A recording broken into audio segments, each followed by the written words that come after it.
I owned my first bike when I was 8 years old in Florida. Maybe I owned a tricycle before that, but I don't remember it. But it was an awesome bike. It was like a red Schwinn something. I had a blind dog that used to chase me on that bike. This dog loved me so much that he couldn't even see me, but he could only chase me by hearing. It was on a gravel road, and I used to like tear ass down this gravel road. And I always loved riding. I always loved riding. Like when I first started messengering in '88, I knew probably that that's what I was supposed to be doing. I could feel when I was riding and making money that that's what I was supposed to do, and it is what I'm supposed to do. And no matter what the society does to me, I've been in mental institutions, I've been in drug rehabs, I've been in prisons. I'll lie in bed and I'll think about riding. I'll have dreams where I'm riding. I'll hear the sound of traffic coming by, and I'll feel sad that I'm not part of that flow, if I'm not part of that flow. I love to ride. It's what I do. I rode from about 1982, 83 to about 93. I rode about 10 years, you know, and I started this place, Mother's Messengers, back in 92. And so soon after that, I was off the road. Within 2 years, I was off the road, and messengers were, you know, other messengers were doing that, and I was now in the office at that point. Can you repeat the address on Run 108? Yes, I could. The whole idea is quick turnover. The faster we can deliver packages, the faster we can get onto new packages, and the more money people make. Well, someone calls in. They want something picked up from wherever they want it picked up and whatever it is. And they want it brought to wherever they want it going by whatever time they want it. And then we charge them accordingly. You know, in other words, like if you wanted to send an envelope from Midtown to Midtown with no particular rush, within an hour and a half, 2 hours, it's a $7 run. And we send somebody out to go get it, and usually our guys are out there already. And so we have them on radios, we have them on beepers. So we just get in touch with whoever's in that area and let them knock it out.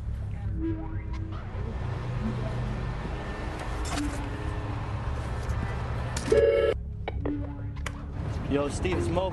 Picking up from Business Week, 1221 Avenue of, 43rd floor, triple rush to Focus. All right, rock and roll. Okay, rock and roll. Triple, what's time for that?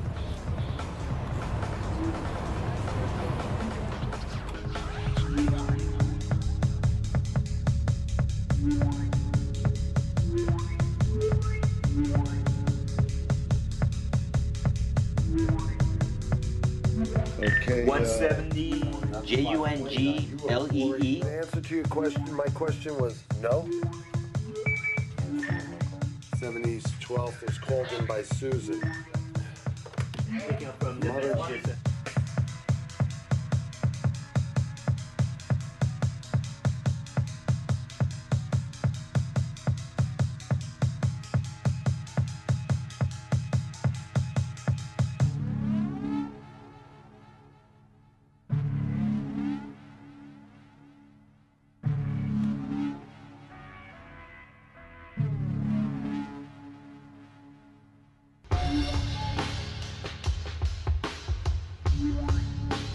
Bye.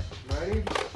All right, and it goes to Dunnington at 666 3rd Avenue. I'm just holding a 116 job. Yeah, I gave Fred Diaz that local to 277 Park from UBPAM.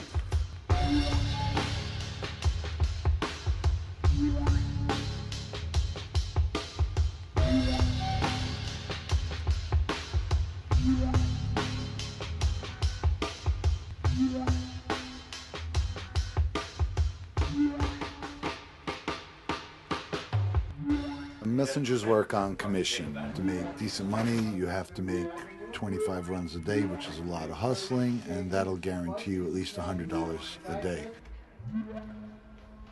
You know, messengering, people call up and everybody wants everything done like yesterday. You know, so you just try to sort out the real yesterdays from the fake yesterdays.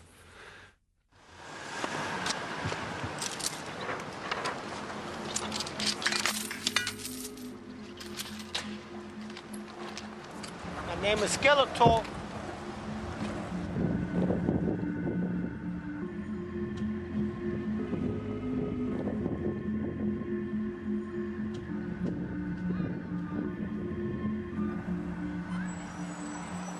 Going 56th Street now. Is that last name or is that both? That's my name, Skeletor. First and last. No, that's my nickname.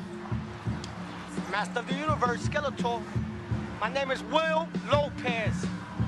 William Lopez. From Ready? where? From the Bronx. I'm going that way. Here I go. Now, let's go. Hey, hey, hey, hey.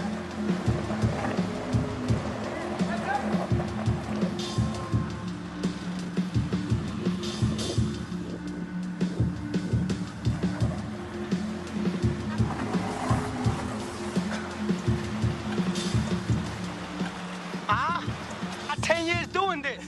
I come from Parkchester. Here we go. Yeah, yeah. Yeah, yeah.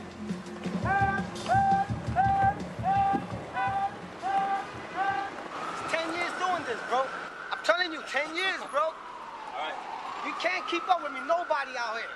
No. Still look at the legs, man. 10 years, kid. Diesel. Yeah. There's a cut. Now I'm on the phone right now for a call. All right. They beat me for a call. I'm on the beat. It's a call. And it's a 911. It's a hot pickup. Yeah, it's a pickup, right. It's a pickup. I'm gonna see where the pickup is going to right now. It's a pickup. Here we go. Picking up. Skeletor. Pick up one rush.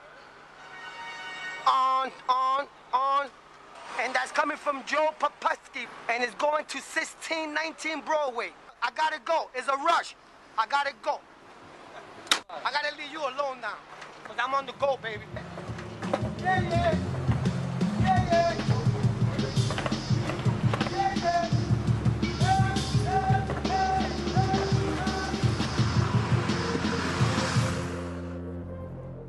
People messenger for many different reasons.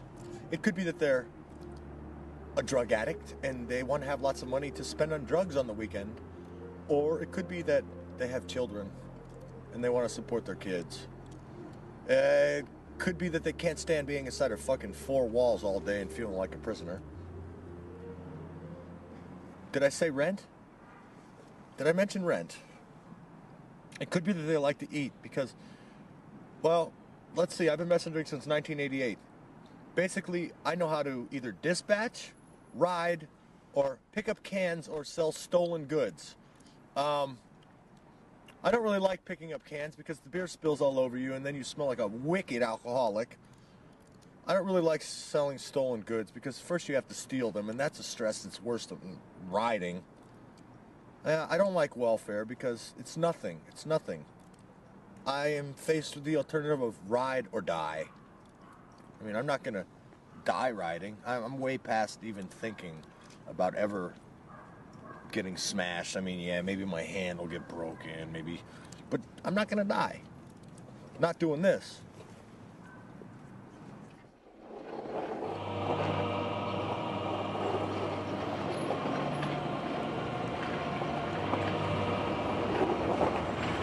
I'm actually doing 2 jobs at the same time. Most importantly, I'm trying to get this message across to the world. The most important message has to do with the Lord Jesus. That is for everybody to repent and be dedicated to the Lord Jesus. And my second job, which is less important, is that I'm working as a bike courier.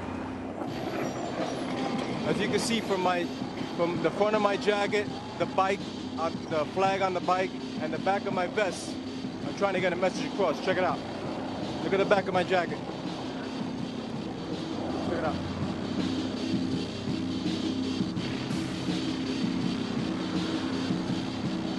See the flag on the bike?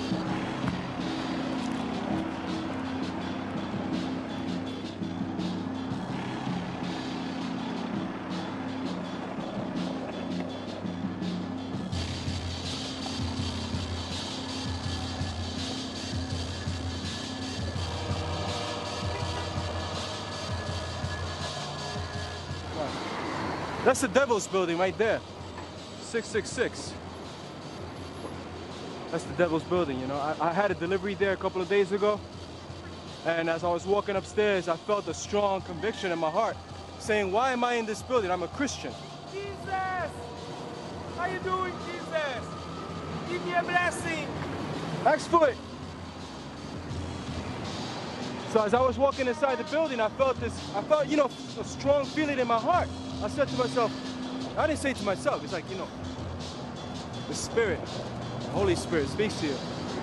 He said to me, what are you doing in this building, man? It's the Devil's building. And I felt terrible. I felt really bad. When I came out of there, my whole day just fell apart. Everything just went off whack, because I usually got like this set routine of things I want to do for the day. And my day goes pretty nice. But after walking in and out of that building, the whole day was shot. I had to repent and everything for walking in there and not refusing to take that delivery. All I had to do was tell the dispatcher, listen, I'm not going into the Devil's building. Or if that might be too extreme, I could have just told them, hey, I'm not going to that building. I don't like that building.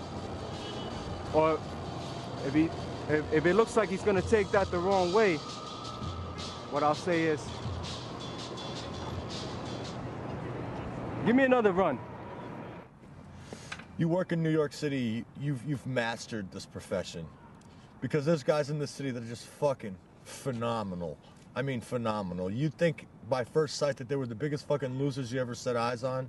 And they're out there and they're fucking winning every day. I mean, they're winning. They're doing what you would do as a week's worth of work in a day.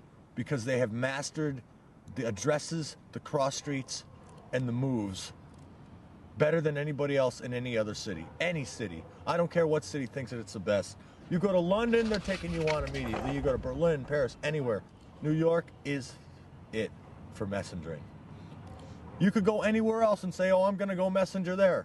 But I guarantee that once New York City is inside your blood, there's nothing like coming down 9th Avenue from the 50s all the way down to the fucking teens on one green light. Same with 2nd. It's called a wave. And this is a shit. That's all I got to say about New York.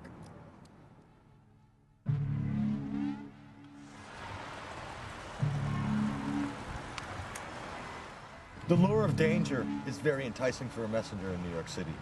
Nothing is ever going to compare to what you're doing. Rough Riders Uptown.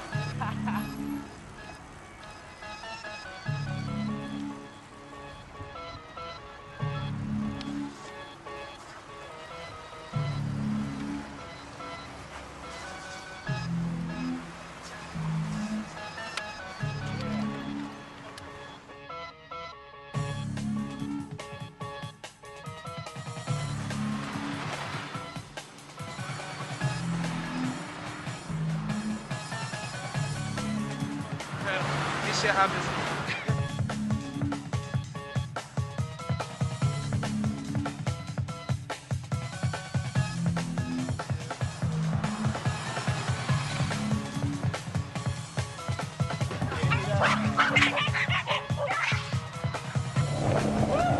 Watch yourself.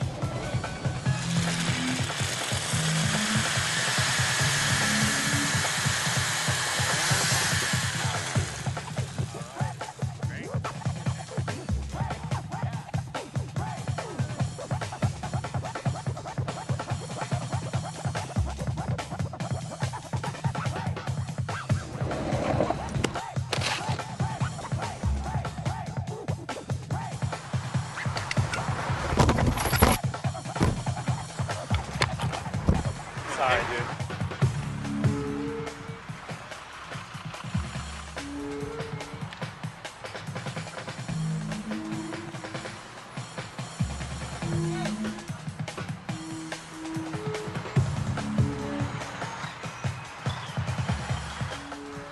Other people cannot do what you are doing, riding out in the middle, dodging cars, and knowing what they're doing. There's nothing like it. There's nothing in the whole world like it. My name's Mark Szabo. I'm a New York City taxi cab driver. I've been driving for 30 years.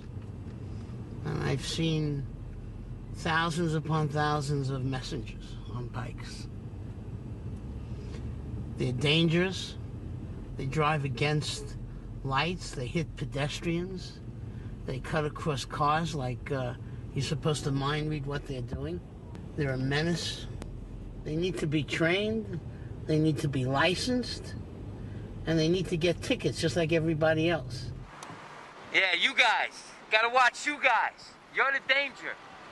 The battle is so bad that it's like a battle of cars.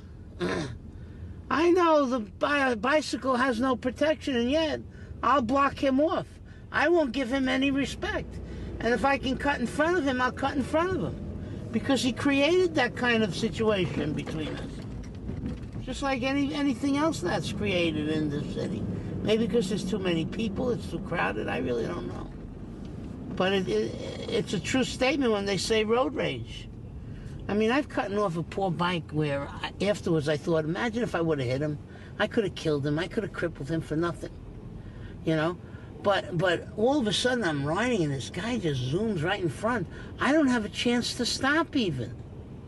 You know? So then I get mad and I go up to the next light. He's going straight. I'm turning. I'll wait till he comes close to me and then I'll turn. You know, to sort of show him that he better learn a lesson. You know, you can't just do the stuff you want like that. This is not a bicycle thing. Does it look like a bicycle thing to you? These are cars out here. It's motors. It's dangerous out here. It's dangerous between car and car now. The battle seems to get worse. It's like a war zone out here. You know, but it was a great job. You know, it's you just fly around, you feel free.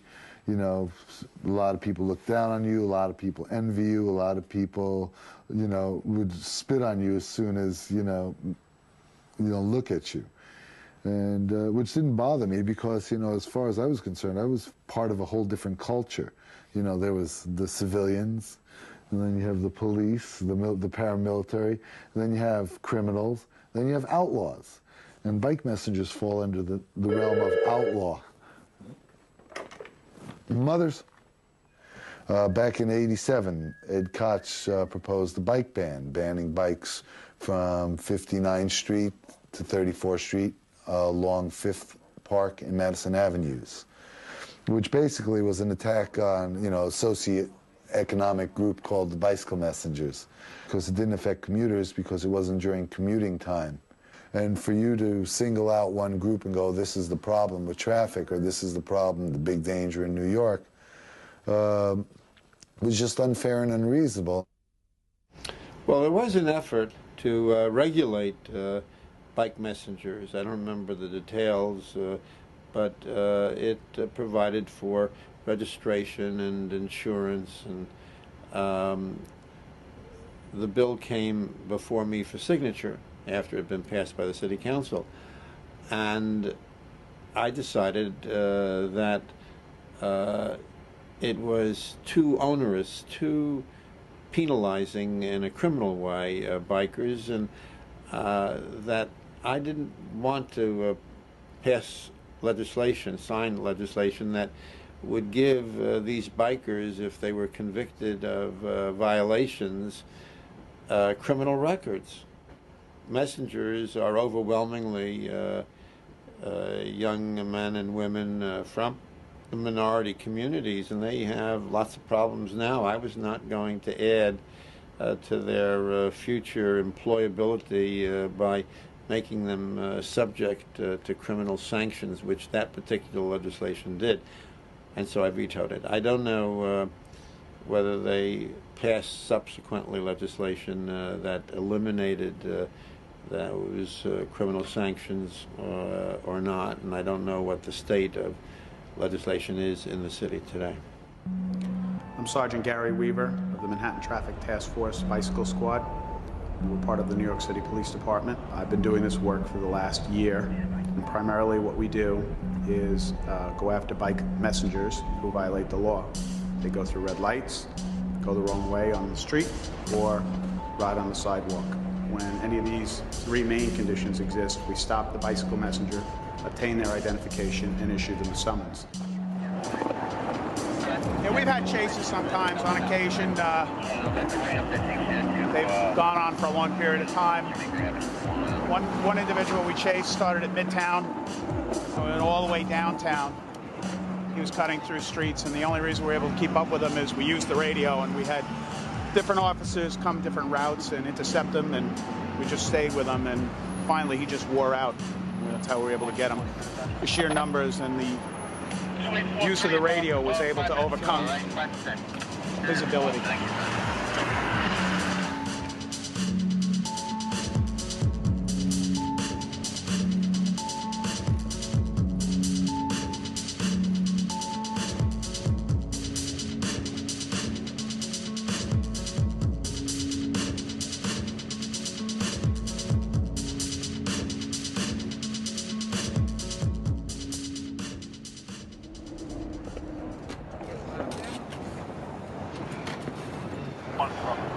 What you missed was he went through 2 consecutive red lights at 40th Street, rolled halfway into the intersection and proceeded through the red light. At 41st, which is a marginal street, he went straight through. The fee is $100. He has 15 days to plead either guilty or not guilty. My wages are like $20 more a week than a ticket's gonna cost me. Bicycle messengers feel that they own the road and should be out there, and the motorists feel that the bicyclist has no place on a city street. So it's an uneasy truce that exists most of the time between the bicyclist and the motorist. Stop your bike. All right, here's the summons and your identification. All right, man. Great. All right. You gotta follow the same rules as the car. Yeah, all right. Many times these bicycle messengers are way too fast for us, and we sort of have a philosophy in the bicycle squad that they'll always be out here, and so will we. So if we don't get them today, they're always going to be out there tomorrow again.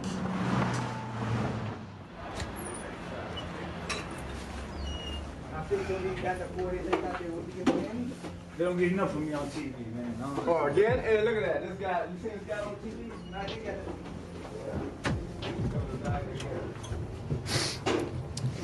So what's up? Now you got the famous Kid Ill on tape.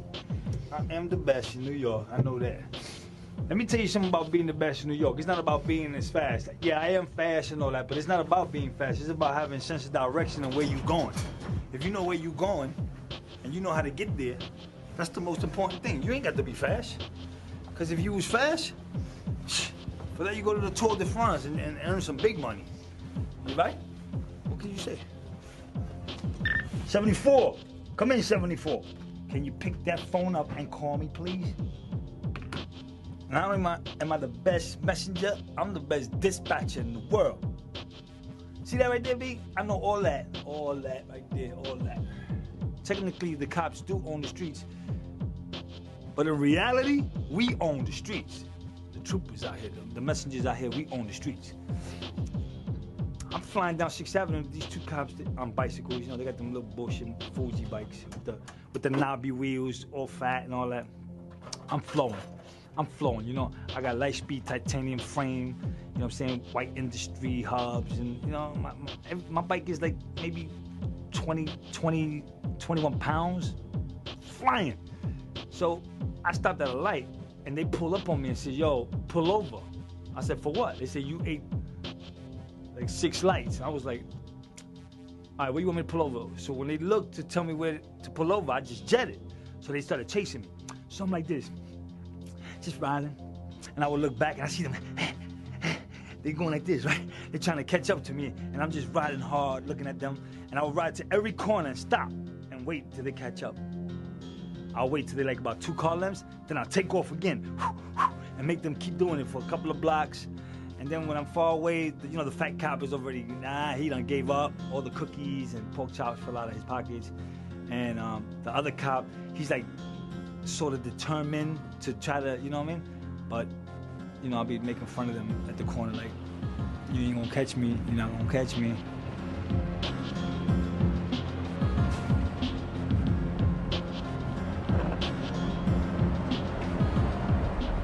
It's been around since the 1890s. And they were riding track bikes on the cobblestone with fucking horses. I saw a picture of a guy who was on a track bike. and his face had big lines under his eyes. He looked all grouchy. It looked like he had like bike tights on and shorts, a sweatshirt. He looked just like fucking a 90s messenger.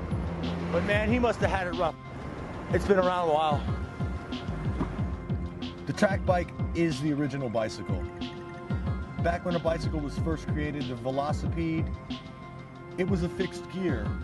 There were no cables or brake pads or any of that to put onto a bicycle. It was a fixed cog, and you locked your legs to stop it. When you spin this thing, it continuously spins. So if you don't know what you're doing and you try to fly on it, it'll throw you like a horse.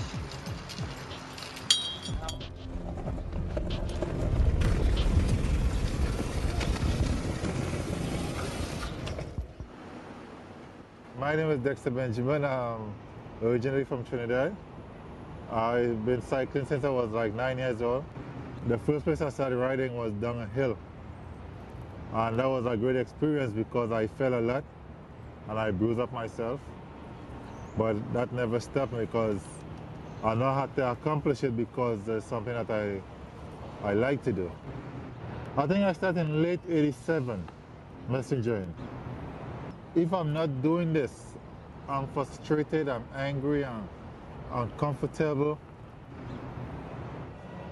You know, like if I'm depressed or anything, you know, I'll just be home sitting down on my sorrows or whatever. But then the cycling, it takes me out of that. It takes me out of that vicinity. It just makes me feel comfortable. All my problems or whatever just go one time. No matter what problem I have, and I jump on my bike and I ride, it goes away. I'm 37 years of age. I lose my leg when I was like 22 in Trinidad. Coming back from my destination, this kid running behind a board and this truck is coming up. And I just dived myself off the bike to save the kid from getting hit. So my leg now hit the truck and burst. So it's only like about half an inch of skin was holding on my foot. So and they rushed me to the hospital. So next day they took my leg off.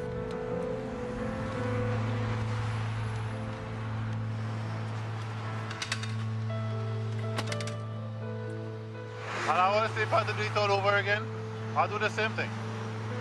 You know, if I had to save somebody's life today and I'm on the right spot at the right time, I'll do it without thinking a second chance. Without thinking a second thought that maybe if I'm going to lose my leg or whatever. Because people's life is important, you know. And you got to save somebody at some time. Maybe you might be the one. Maybe you might be the one in the right place at the right time when somebody in need, you know. I figure that's why I'm on the street so long. Just keep helping people and doing my job and encouraging other people, and you know. Straight up, I should make a yard and a half, which is 100, 150 bucks a day. And I'm not making it. I got 3 kids. I don't have enough money to give them money. It makes me feel like shit about myself. And everybody else is tight, so they get tired of borrowing me money. And it just gets really depressing. It's just a really depressing aspect of life. I might be in a really good service soon where I can earn $150 a day. If I earn $150 a day, then I'm making a good $750 a week. And I think that's decent. Because right now, I'm staying at about 4 or 5 different places because I couldn't afford my apartment anymore. And it's hell.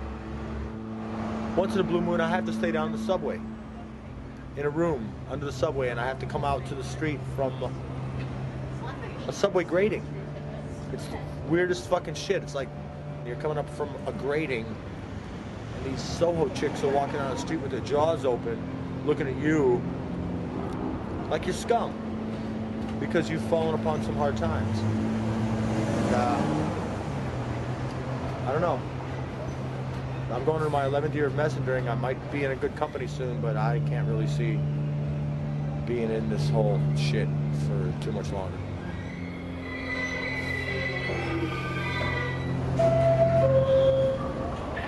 Boom, boom.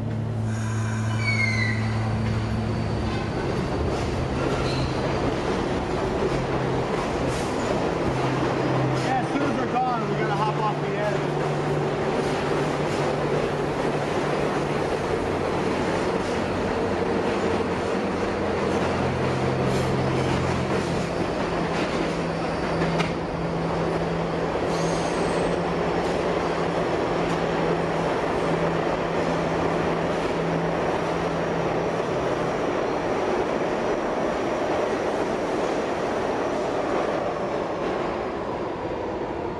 Pretty weird, huh?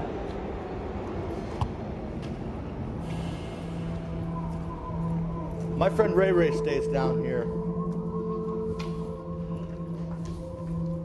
On times when I got no money and no place to go, I just take my ass down here, down to the room. It ain't that clean. It's noisy as hell.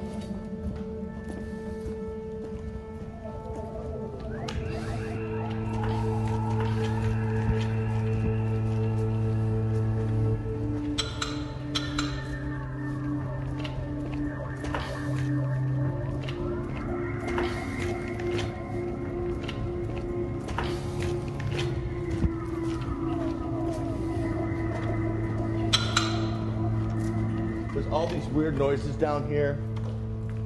It's fucking hard to sleep. Here we are. You have to duck, obviously. See how filthy it is down here?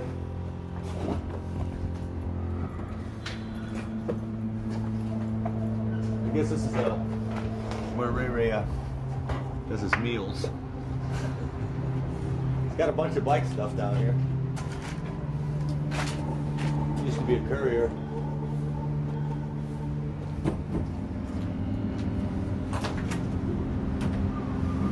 This is the room.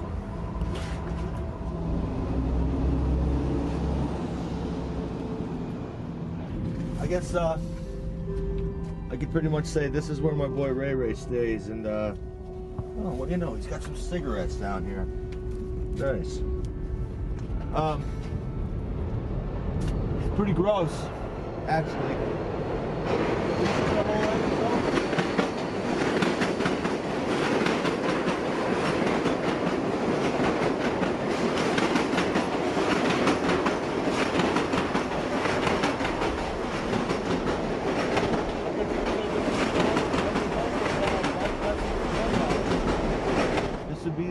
Result of a bike messenger drug addict turned can man crackhead.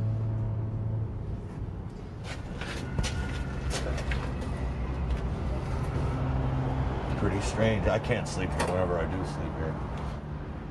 But people like they really do kind of freak out when they see you down here. You know what I mean? They have no idea what the fuck is going on when they see a person coming up from a grating on the sidewalk.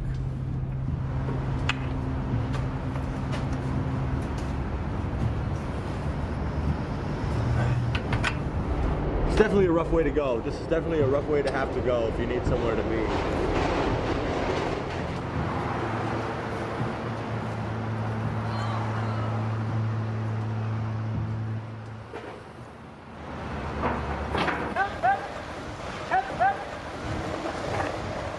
Try to be the fastest and the quickest out here.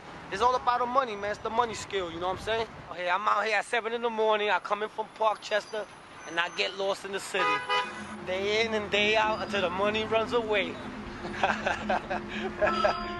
I do my thing, you know what I'm saying? Dip and die through the cars, swerve, or let them know I'm coming with my hip hip. You know the hip hip sound. You can hear it for 3 or 4 blocks. That's the horn. That's the horn of the storm. I ride high, kid. I ride like a ghost. You ever seen That movie with the guy that be the surfers in the water, that's what's out here, Point Break. I'm the guy that goes into the sea and never come back. The one that vanished.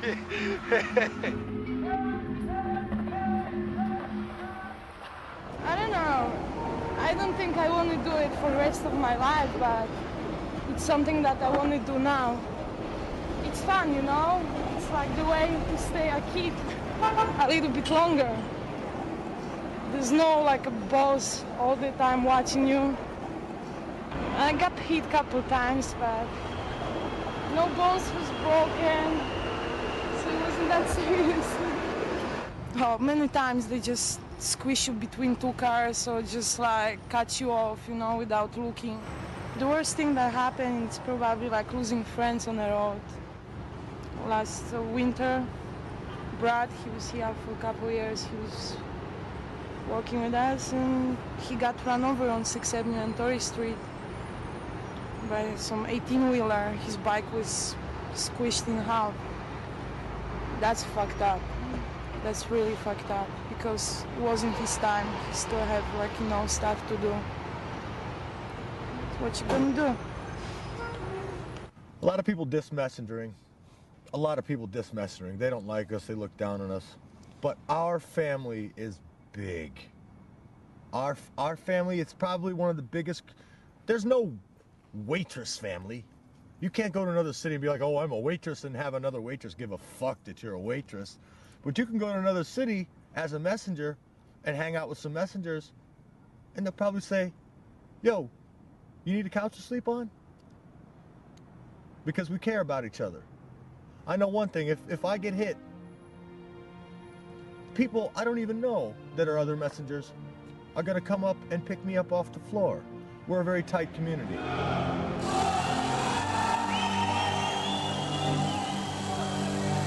An alley cat race is usually formed by a guy who has a certain course in mind. He devises some rules, checkpoint rules, start rules. Alley cats and races are our way of showing love to each other because that's what we like to do. Everyone's smiling, everyone's laughing, everybody's sweating, everybody's just really fucking happy to be doing what they really like to do, which is riding a lot.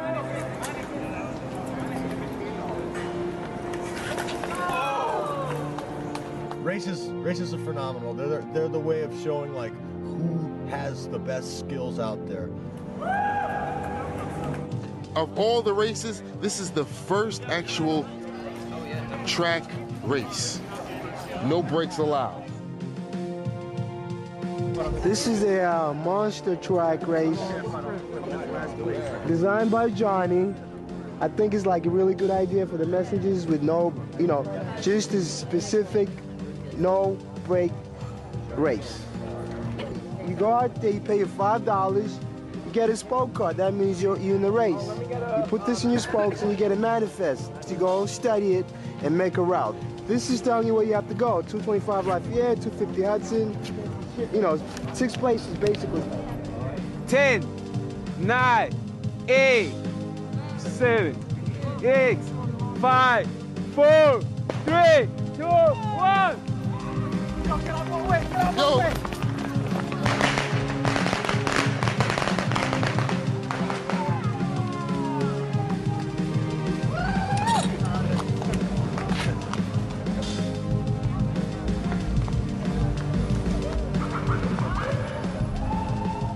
Well, I have a very close relationship with my mom. So I was telling her that I was participating in a monster track bike race in New York City. Thought it'd thrill her a little bit to tell her there's no brakes.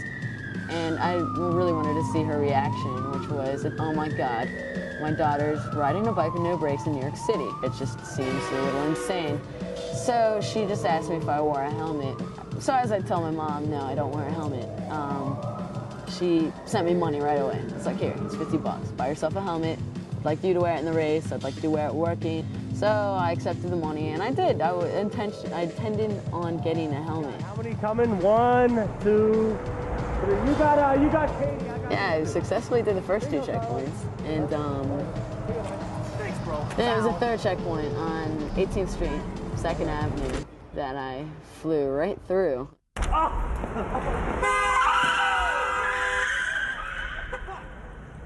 right? All right. Well, like I said, I'm a bit stubborn and still haven't gotten the money, the helmet.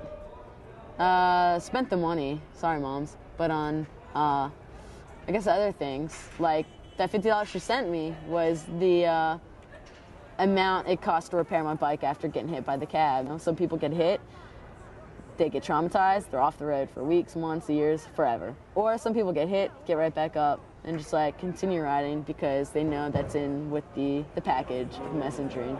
This is what we do for a living, you know. We make a living out riding our bikes, app deliveries. So, and the scene, and the messenger scene, we always talk about who is the fastest guy, you know. So now here we're proving who is the fastest guy, who is the best guy on the track bike. Jack, number 59, got in the first place. I've been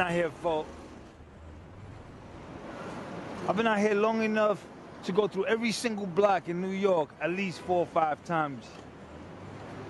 Maybe more than that. I've been through these blocks many, many times.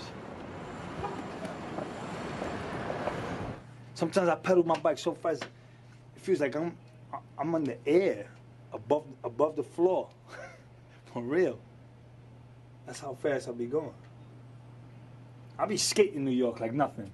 Central Park. Right, get all that from me, please. Central Park, that's nothing. I go right through this park like nothing, man. I know the exits. Some messengers go through and get lost, and they're doing circles. They don't know where they're going. Man, I know this park like the back of my hand. I think the squirrels in there know me. You know what I mean? We do this every single day, day in, day out, all year round. Every single day, rain, sleet, and snow. And it's hard, man. It's hard, especially in New York, man. You know, if you make it in New York, man, then I feel you can make it anywhere. The winter was brutal. The snowstorms and the sub-zero killed me. I finally folded about February. About February 16, I had to go into the hospital because my ankle blew out on me. So for like a month I've been off the road, now I'm just therapy riding. But this winter, this is probably one of the hardest ones on me. I worked in 4 different companies this whole winter. Started out at Elite, went to Music Man, Chick Chack, and then Mothers. Mothers killed me, literally killed me. I've never done such a huge volume of work in my life. Something like 36 to 40 runs a day. Then people literally rode me to the ground with my injury.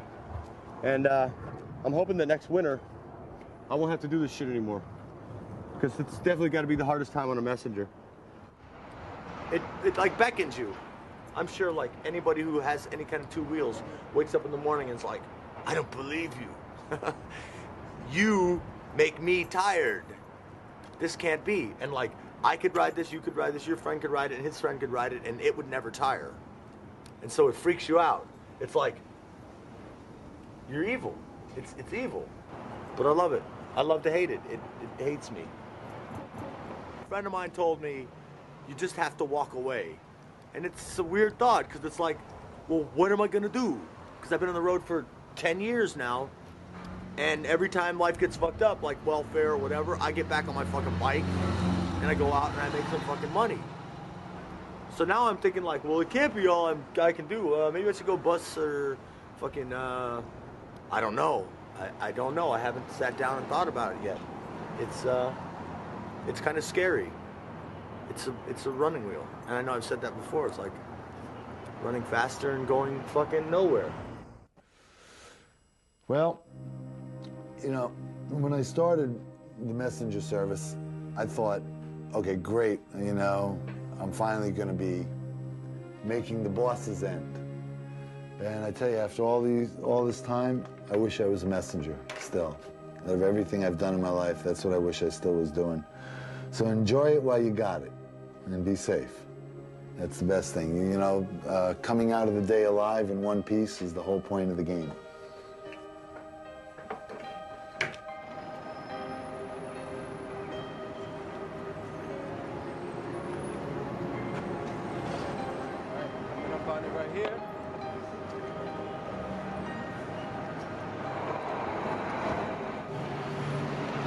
I want to help people. I want to help the world. I want to help save the world. And that's my mission. So you see, look at 40 doo-wop. 40 doo-wop is banging. Look at this. Crazy development going on right here, right now. So, I love New York. Been here 35 years. Never been nowhere in my life. 35 years in New York. Going on my 36. I hope I make it. And this is it. Our lives is more at risk every single day. Every single day. Each individual than a cop. Yeah, a cop's life is on the line. He carries his gun. You know, they get themselves in situations, whatever. But a messenger, from the moment he hits Manhattan and he's on his bike, he's in danger. I don't recommend messenger work to anybody. If you can get another job, if you can finish school, if you can become a doctor, lawyer, whatever, anything to stay away from messenger work, you should do that. I've seen a lot of people, a lot of my friends die doing this work. One person asked me, how long would I be riding for? From now on, like if I'll be riding like for the next 5 years or 10 years. And I turn and say, I'll be riding until the last breath leaves my body. So, which means I could be 90 years old and I could still pedal my bike, I would ride. That's how much I really into riding, you know. As much as I praise this business, I also feel that I'm turning into a machine. I'm turning into a spinning robot that just moves and moves and moves and moves and moves and has no emotion anymore. And I'm turning inhuman. Now in the future, oh God, do I hate to say it. I see myself dispatching. I see myself sitting on a computer with the whole city inside of my brain, with maybe 20 riders, sending them around and hooking them up. It's a subculture. It's more than just a career. It's like you feel that if you leave, you'll be like dissing your subculture by leaving. Because constantly I talk about, yeah, I'm gonna get out of this shit, blah, blah, blah, blah. And I wake up in the morning and I see them two wheels and I want to get out there and be on it again. So I should just quit talking shit and just be like, I am a messenger and I'm always gonna be a messenger.